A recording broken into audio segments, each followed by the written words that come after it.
Established in 1967 and it's our 50th year, so we decided to mark the year by having a walk around Wales, and why not really, because we've been going for some time and we've been supporting patients, and indeed we've been campaigning for organ donation as well, so it's a bit of fun as well, but also fundraising for a wellness clinic, a brand new clinic and centre for respite for renal patients.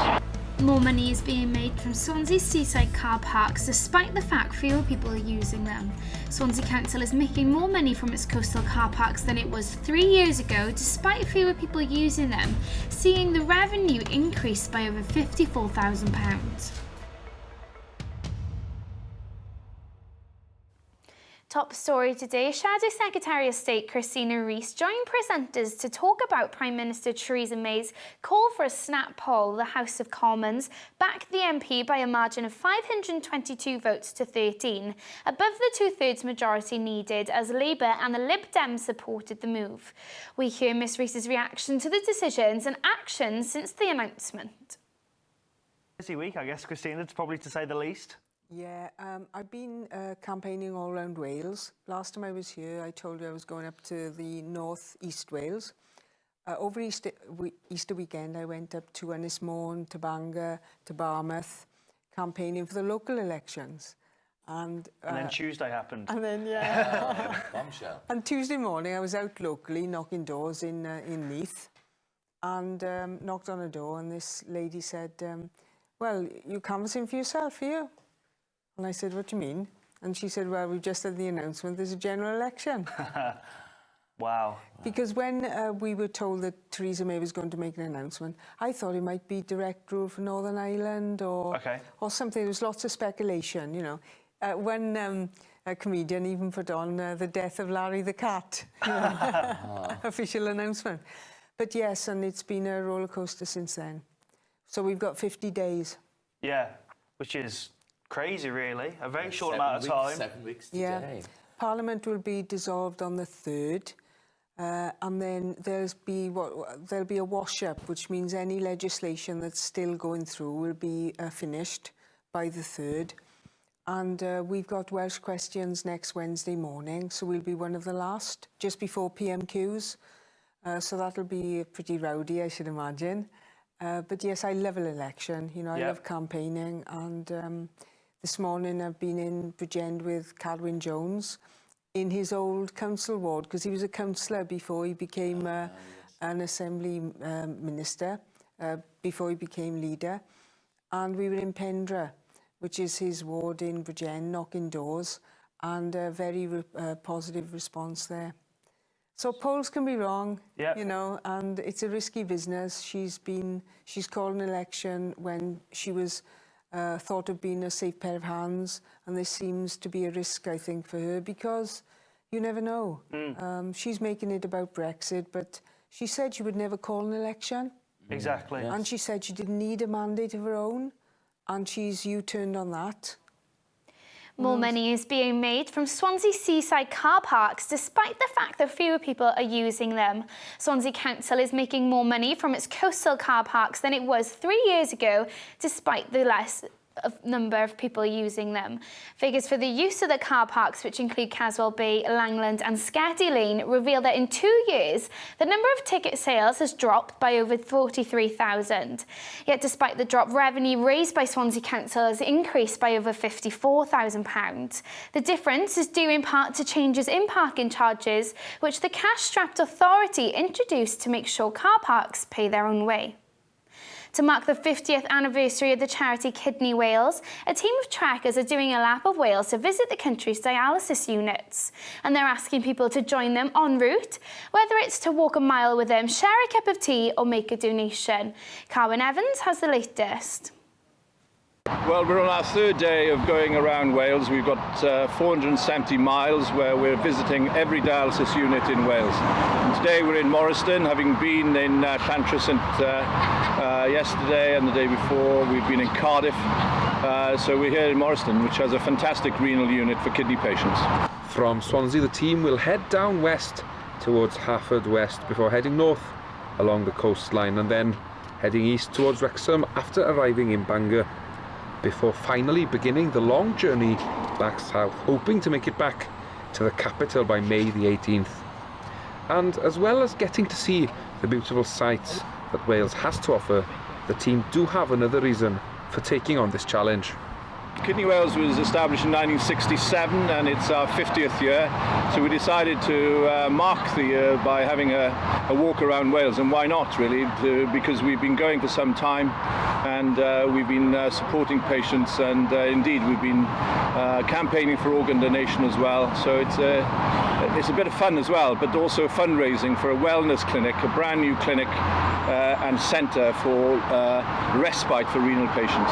Yeah, well, dialysis is pretty traumatic because you have dialysis 3 times a week, 6 hours a time, and for young children, for families, and indeed for the older generation, it can become repetitive and psychologically damaging. So we want to set up a wellness centre where they can go away, rest after a transplant or during dialysis, and have a bit of time with the family. It's very difficult because they can't get insurance to travel, very difficult to have holidays, so that's what we're trying to create. Swansea University's Institute of Life Science is leading research into the trial of bandages which use real-time 5G technology to monitor how a wound is healing and help doctors keep track of patients' activity levels. It forms part of the £1.3 billion Swansea Bay City deal, which aims to create a 5G test hub for digital innovation. Professor Mark Clement, chairman of the Institution of Life Sciences, said experts at the Welsh Wound Innovation Centre are also involved in the project, and trials will go through the Arch Wellness and Innovation Project in South West Wales, where there is a honeypot of 1 million people to try out the tests. That's all your news for part 1. I'll see you after the break.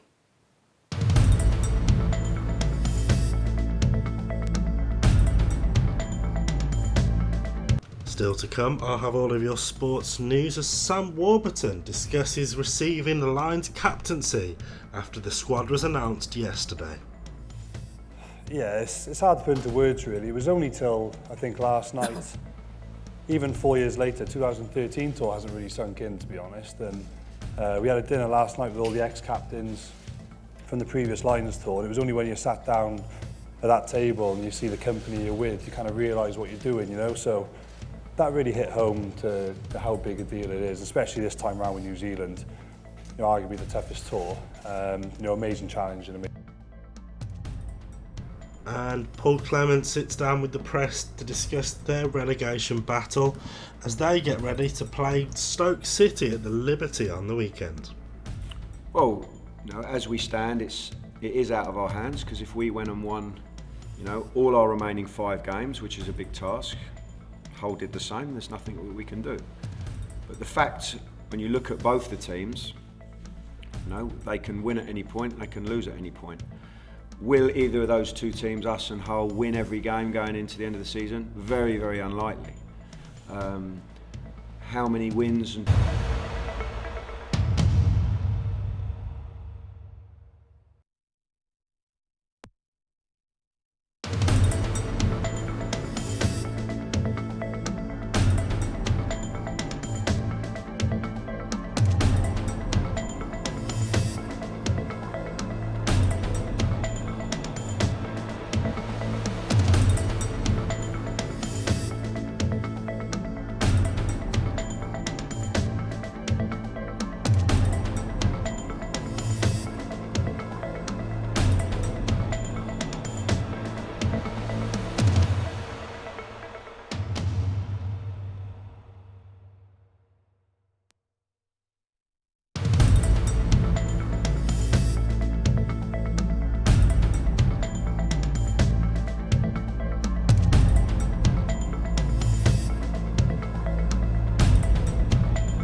welcome back to Channel 8 News on Bay TV. I'm Emily Gardner. Waiting times for patients in accident and emergency units in Wales held steady last month according to the latest official health figures. They show improved ambulance response times, but NHS Wales is still behind on waiting time targets for patients to start cancer treatment. For the first time, 7 sets of NHS statistics have been released on a single day. The aim is to provide a more coherent picture of the health services in Wales. That's all your news for today. It's over to Joe now for the sports.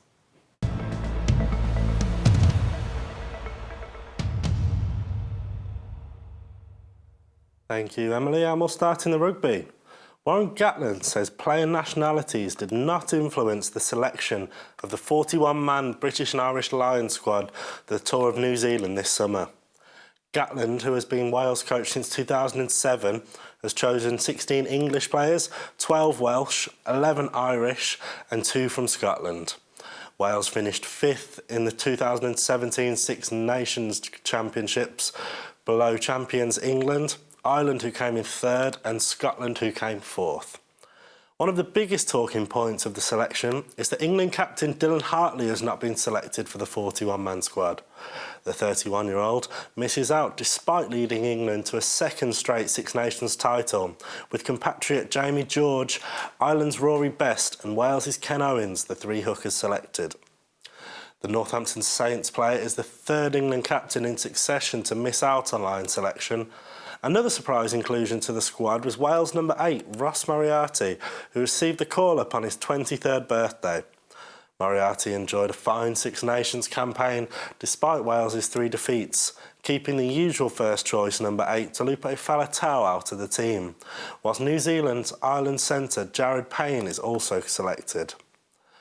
Fly half Dan Biggar is also targeting a test start for the Lions in New Zealand, despite saying he feels a little bit lucky to have made the squad.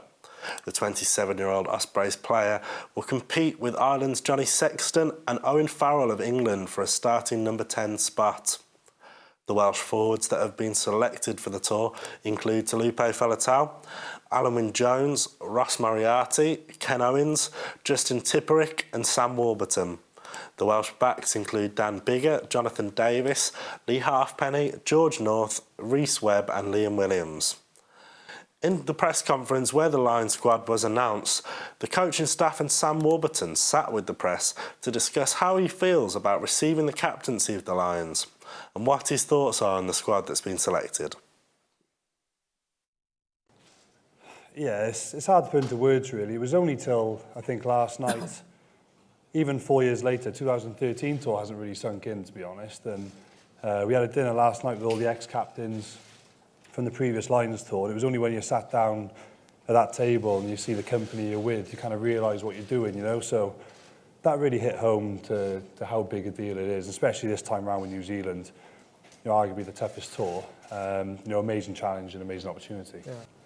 I only saw that squad list about 5 minutes ago. So I had a little look downstairs before I came up, and it's just, if someone had to ask me to pick the squad, you know, I would have found it extremely difficult. You know, the quality of play to pick from this year round is incredible. So, immensely strong squad. You know, every one of those guys there is a top-class player. So, you know, gives myself as captain, you know, a massive amount of confidence going over to New Zealand with that squad. Yeah. On to some swimming news now, and a quick mention for Jazz Carlin, who you remember got the 2 medals at last year's Olympic Games, who was in action at the British Swimming Championships. The silver medalist was over 10 seconds outside the automatic time as she won the 800 metres in 8 minutes and 30 seconds. The Welsh swimmer also failed to make the consideration time, will get another chance to qualify in Saturday's 400 metres. On to some football news now, and abseilers with jet washers climbed the 90-metre mast of the Cardiff Principality Stadium to make sure it gets perfectly clean for the Champions League final on June the 3rd. The specialist firm Summit Rope Access used 1.2-mile ropes and rigging. The speciality trained cleaners have ensured the 76,500-seater stadium is in perfect condition for the European football's most watched event. The game is expected to be watched by a global TV audience of up to 200 million people in 200 countries. Gareth Bale's Real Madrid, Atletico Madrid, Monaco and Juventus are still in the hunt for the trophy.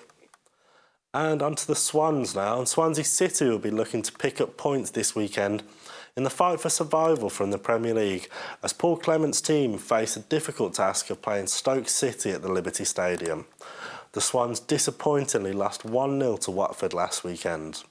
Swansea City head coach Paul Clement says that his side still have the belief to avoid Premier League relegation. Clement believes that 18th place Swansea, who are 2 points adrift from Hull in 17th, need 10 points from their remaining 5 games for any chance to stay in the top flight.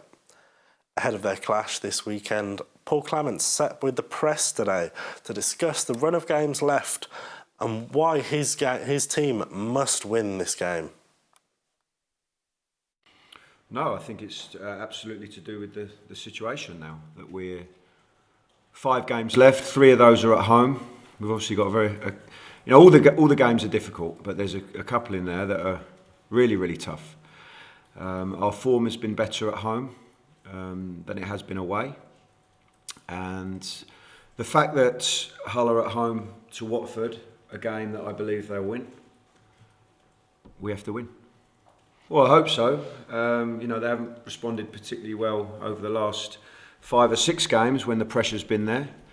And, I continue to reinforce the point that I've said to them, is that we have to play under this pressure, because if we keep performing the way we are, the pressure will be gone and the last 2-3 games will be for nothing. Paul Clement then went on to explain his logic on how the team can improve on and off the field and what has to be done. Myself and the staff and the players, we look a lot at all the games that have gone by, whether we've done well in those or whether we've not done so well, whether we've drawn, whether we've lost, whether we've won. It's the same process. We look very carefully at our performances, we look at the video, we look at the statistics, both technical and physical as well. We have very open and honest conversations about that. We feed back and we move on. And we've done the same in all the recent games. Well, as we stand, it is out of our hands, because if we went and won, all our remaining 5 games, which is a big task, Hull did the same, there's nothing we can do. But the fact, when you look at both the teams, they can win at any point, they can lose at any point. Will either of those 2 teams, us and Hull, win every game going into the end of the season? Very, very unlikely. How many wins and draws will it take now? I'm not exactly sure. I think, we're going to need 3 wins and maybe another point, and then we still got to hope that they falter. Finally, Clement went on to talk ins and outs of the club. Although the transfer window is not open yet, rumours speculated as John Terry announced he'll be leaving Chelsea at the end of the season. So Clement was questioned about the interest in this player. There are also rumours this week of Southampton being interested in signing Gylfi Sigurdsson if the Swans were to get relegated. Here's what Clement had to say on both subjects. Well, that's not something I've thought about at this point. The point that we're at in the season, it's only to focus on the players we've got, the games that we've got, and when the season finishes, then can have those discussions about our own players and potential targets. One thing I would like to say though is that having worked with John, and what a fantastic player and what a fantastic career that he's had. Unbelievable talent, fantastic leader, and in my opinion, one of a dying breed. When you look around and say who are the real leaders, and in football he's managed to do that, represent that club so well over so many years in a time as well where players, too quick at times to move on and go from club to club. He spent virtually his whole life playing there, so congratulations to him for an amazing career. Not necessarily that, more that we do have good players here still, and he's had there's been a lot of interest and speculation in the media about him. I think that's normal, but as I've said before, he's very focused on what he has to do here at Swansea. Thanks, Joe. Don't forget, if you've missed any of our shows or would like to keep up to date with all the latest news here at Bay TV, then it can all be found on our Twitter and Facebook pages by searching for Bay TV Swansea. From us all here, thank you for watching and good night.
Helo a chroeso i newyddion Sian Lwyth ar Bay TV gyda fi, Carwyn Evans.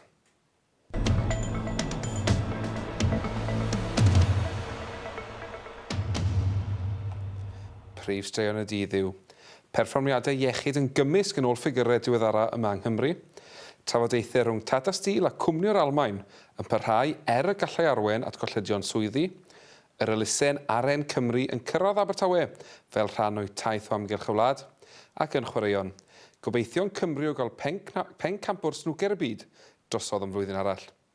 Yn ôl nawr at ein prif stori. Yn ôl y ffigurau iechyd diweddaraf, fe arosodd amseroedd aros cleifion yn unedau Bris Cymru yn wastad yn ystod fis diwetha. Mae'r ffigurau hefyd yn dangos fod yna welliant wedi bod yn amser ymateb ambulances gyda bron i 80% yn cyrraedd o fewn yr amser mwyaf bris, sydd tipyn uwch na'r targed o 65%. Un lle mae Cymru dal ar ei holi yw ei targedau ar aros am dyniaeth canser. Mae'r cwmni Tata Steel yn parhau i gynnal trafodaethau gyda ThyssenKrupp am y posibilrwydd o uno, byddai hyn yn medru achosi pobl i golli eu swyddi. Mae Tata yn cyflogi 7,000 o bobl gyda 4,000 ohonynt yn gweithio mor Talbot. Fe ddechreuodd y trafodaethau ym mis Gorffennaf 2016 ar ôl i berchnogion Tata dynnu'r cwmni oddi ar y farchnad. Mae'r undebau yn pryderu pe bai'r ddau gwmni yn uno, byddai yna siawns uchel o golli swyddi. Fe ddaw'r newyddion hyn ar ôl i'r cwmni ddweud fod cynllun gan un o gwmnioedd eraill Tata i ddatblygu parc egni a hael yn agos i'r fan lle roedd ffatri niwclear Chernobyl. Ar ôl i'r adeilad cael arolwg a'i brofi'n ddiogel, mae perianwyr o gwmni Calzip wedi mynd ar y safle i ddechrau'r gwaith. Mae gwasanaeth y fad achub wedi cyhoeddi bod sesiwn ymarfer dydd Sul wedi troi allan i fod yn achub go iawn. Roedd rhyw gwirfoddol o orsaf bad achub Horton a Ffordd Einon allan ar y môr yn ymarfer pan ddaeth galwad mewn bod cerddwr wedi mewn i drafferthion a wedi thori ei ffigwrn. Ar ôl i'r bad achub helpu'r ddynes, fe glidwyd hi'r ysbyty yn Treforys. Mae grŵp o bobl wedi dechrau'r daith epig fydd yn gweld nhw'n cerdded dros 470 filltiroedd i godi ymwybyddiaeth ac arian i elusen Aren Cymru. Heddiw oedd trydydd cymal y daith gyda nhw'n gobeithio gorffen ymhen rhyw fis. Yn gynharach heddiw, fes lawr i Treforys i gyfarfod â'r grŵp tar oedd yn cael hoi. Wel, ni ar yn trydydd dydd o gerdded o gwmpas Cymru. Ni'n edrych ymlaen iddo fe. Mae'n taith hir. A ni'n mynd i bob ganolfan dialysis yng Nghymru. A ni yma yn Treforys. Ni wedi bod yn Gaerdydd, Llantrisant, Gastell-Lledd bore yma. So ni yn Treforys bore yma i weld yr uned sydd dyn ni yma yn Abertawe. Ond ynghyd â gweld y golygfeydd prydfer sydd gan Cymru ei gynnig, mae rheswm arall gan y tîm i gymryd y sialens yma o gerdded o amgylch Cymru. Wel, dath Aren Cymru o gwmpas yn 1967, so 50 mlynedd yn ôl, ac i greu rhyw fath o i greu llwyddiant i'r elusen. O'n i moyn wneud rhywbeth a dyna ni, heddi ni'n dechrau ar ein taith. Ni am creu canolfan i ymlacio ac ar ôl trawsblaniad neu pryd nhw'n cael dialysis o bob oedran, mae'r teuluoedd i gyd, maen nhw'n cael effaith seicolegol arnyn nhw, a ni am cael canolfan newydd ac bydde'n canolfan i bobl yng Nghymru, a bydde'n un gynta yng Nghymru, a ni am wneud e'n weddol gyflym dros y blynyddoedd nesaf. A mae'n bwysig iawn, dwi'n credu. O Abertawe, bydd y tîm yn mynd lawr i'r gorllewin tua Hwlffordd, cyn mynd i'r gogledd ar hyd yr arfordir, ac yna, ar ôl iddynt gyrraedd Bangor, byddant yn mynd i'r dwyrain am Wrecsam. Ac yna'n olaf yn dechrau ar ei siwrne maith yn ôl lawr tua'r Gaerdydd, ac yn gobeithio cyrraedd yn ôl i'r brifddinas erbyn Mai y 19. Ac maent yn gofyn i unrhyw un fydd yn hoffi ymuno gyda nhw ar eu siwrne neu gweld nhw yn mynd ar eu taith i edrych ar eu gwefan Aren Cymru i ddarganfod le'n union mae'r cerddwyr yn mynd. Pob lwc iddynt ar eu taith. Ac yn olaf, mae tîmoedd o Gyngor Abertawe wedi bod yn gweithio ar gerddi gymunedol a cae chwarae i ysgol gynradd diolch i waith gan grŵp o oedolion. Fe fuodd oedolion gydag anawsterau dysgu a oedolion gyda phroblemau iechyd meddwl yn gweithio gyda swyddogion o'r cyngor yn ysgol gynradd CView sydd yn May Hill. Wel, dyna'ch newyddion am heddiw, I fydd y camper ar un nesaf.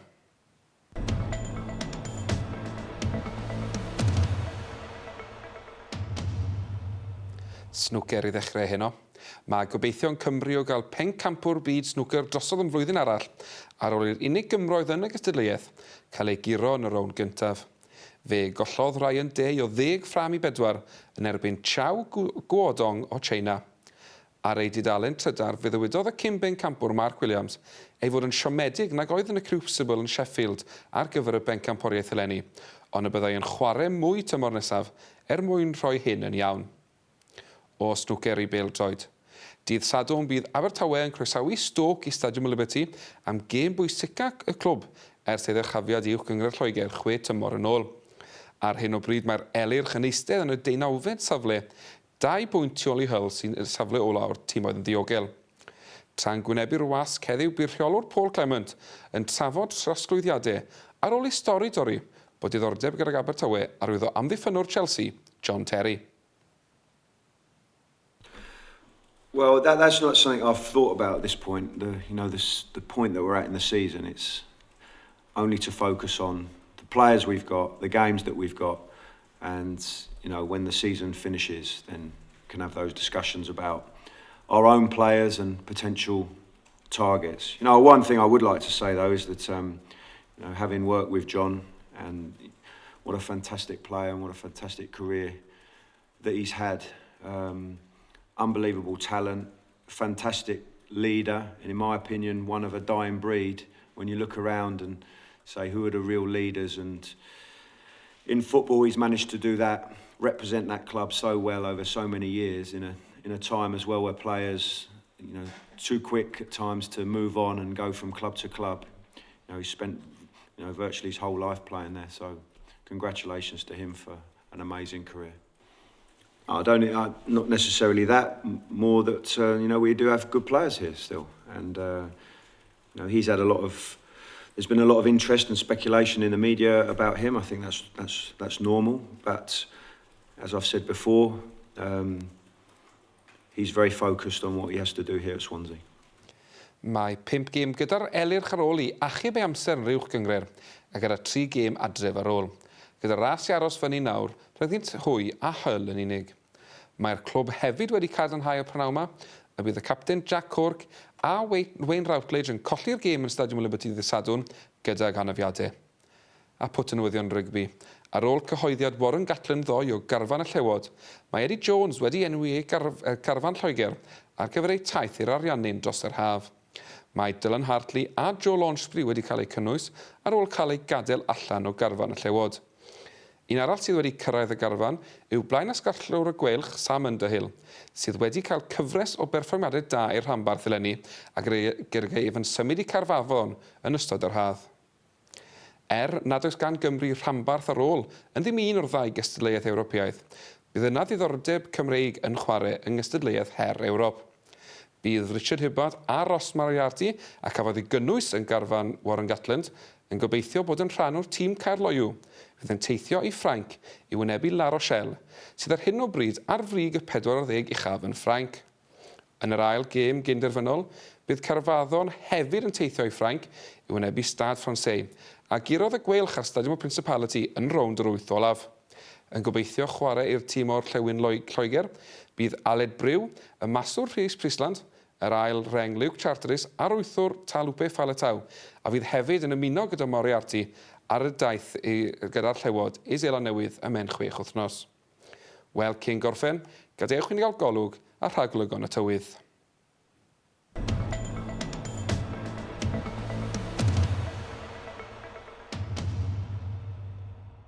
Bydd hyn o'n aros yn gymylog yn bennaf gydag ambell I gawod o gwmpas yn enwedig dros diroedd uchel.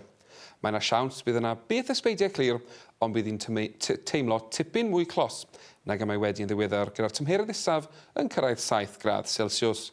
Wrth edrych ymlaen I ddydd Gwener, bydd hi'n ddiwrnod cymylog arall yn anffodus gydag ambell I sbecyn o law, ond erbyn y prynhawn bydd hi'n clirio unwaith eto I adael ysbeidiau braf. ac yn ystod yr ysbeidiau yma, bydd hi'n teimlo'n gynnes unwaith eto. Bydd tymheredd ar uchaf yn 15 gradd Celsius. Dyna'r cyfan wrtho i a gweddill tîm newyddion Sianlwyth am heno. Aryswch gyda ni mewn Bay TV, oherwydd mewn cwarter hawr, bydd Phil Hoyles yma gyda'r Tonight Show ac yn cael cwmni Henry. Tan nos o fori, diolch am wylio, ta-ra.